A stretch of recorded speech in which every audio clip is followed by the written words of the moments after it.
हम सभी को पता है कि मनुष्य के जीवन का प्रथम गुरु माँ होती है। माँ ही बच्चे को जीवन जीने की कला सिखाती है। माँ जानती है कि बच्चे को कब क्या चाहिए। ऐसे ही गुरु भी जानते हैं कि शिष्य को कब क्या देना है। गुरु की महत्ता कितनी है और गुरु जीवन में क्यों आवश्यक है, यह सब हम आपको इस प्रस्तुति के माध्यम से बताएंगे। कृपया वीडियो को पूरा देखें और चैनल को सब्सक्राइब अवश्य करें। मनुष्य ईश्वर की बनाई सबसे श्रेष्ठ रचनाओं में से एक है तथा मनुष्य अपने भौतिक और शारीरिक शक्तियों के माध्यम से बहुत से कठिन कार्यों को सरलता से कर सकता है, परंतु यह सब गुरु के बिना संभव नहीं है। गुरु वह है जो ज्ञान दे। गुरु की महिमा सर्वप्रसिद्ध है। किसी को भी गुरु के बिना ज्ञान नहीं मिलता। गुरु एक ऐसा व्यक्तित्व है जो ईश्वर का साक्षात्कार करा सकता है। गुरु ने ईश्वर की सत्ता को पहचाना और उसका साक्षात्कार किया है। गुरु का अर्थ है अंधकार से प्रकाश की ओर ले जाने वाला। गुरु की कृपा से चेतन का ज्ञान होने पर तो सब कुछ मिथ्या लगने लगता है। माँ और गुरु एक सा ही काम करते हैं। एक लौकिकता बताती है और एक पारलौकिकता का ज्ञान देता है। कुछ गंवाने पर यदि सब कुछ मिल जाए तो उसे सस्ता समझना चाहिए। गलती होने पर ही सही का ज्ञान होता है।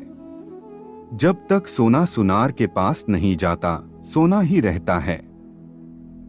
लोहा लोहार के पास जाने से ही कुछ बनता है और कपड़ा दर्जी के पास जाने से ही कुछ आकार प्रकार ले सकता है। अर्थात जब तक अपने आप को किसी के समर्पित नहीं किया जाता, तब तक कुछ बना ही नहीं जा सकता। एक वृद्ध संत अपने गुरु भाई के साथ बैठे थे। गुरु भाई ने उनसे कहा, महाराज, ऐसा लगता है हमारा प्रेम पहले से कम हो गया है। जब सेवा में थे तो बड़ा उत्साह था, जोश था, परंतु अब जोश कम हो गया है। इसका कारण क्या हो सकता है? इस पर संत जी ने कहा, जब आप गुरु सेवा में आए थे तब आपका प्रेम कच्चे दूध की भांति था। कच्चा दूध फटकर खराब हो जाता है। उसे उबालकर रख लिया जाए तो खराब नहीं होता। इस उबले हुए दूध से ही दही जमाया जाता है। दही को बिलोकर मक्खन निकाला जाता है। मक्खन से घी बनाया जाता है और घी कभी खराब नहीं होता। अर्थात अब तुम कच्चा दूध नहीं हो, घी बन गए हो। अब तुम पक्के हो गए हो।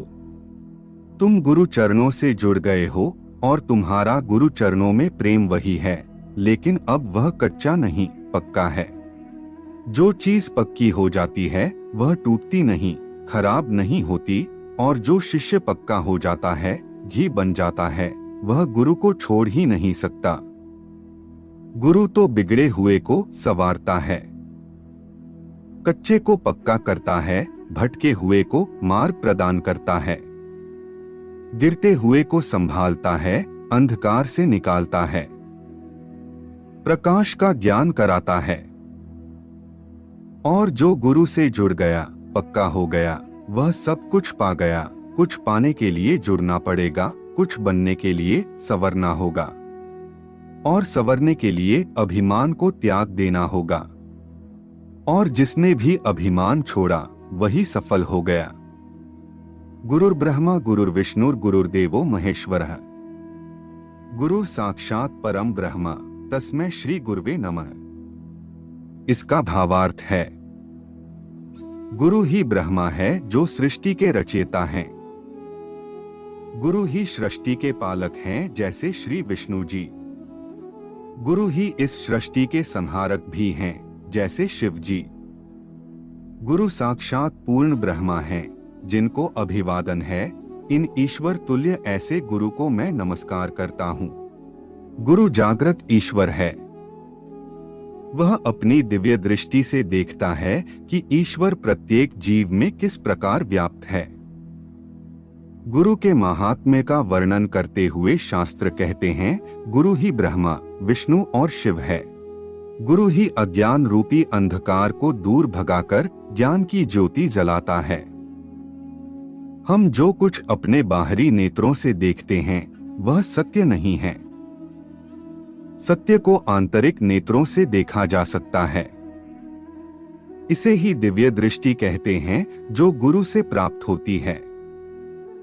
हमारा उद्देश्य केवल आपके ज्ञान में वृद्धि करना व धर्म के प्रति आपकी जिज्ञासा को बढ़ाना है। अगर हमसे कोई त्रुटि रह गई हो तो हमें क्षमा करें। अब हमारी भेंट एक और नई ज्ञानवर्धक प्रस्तुति के साथ होगी। आज के लिए केवल इतना ही।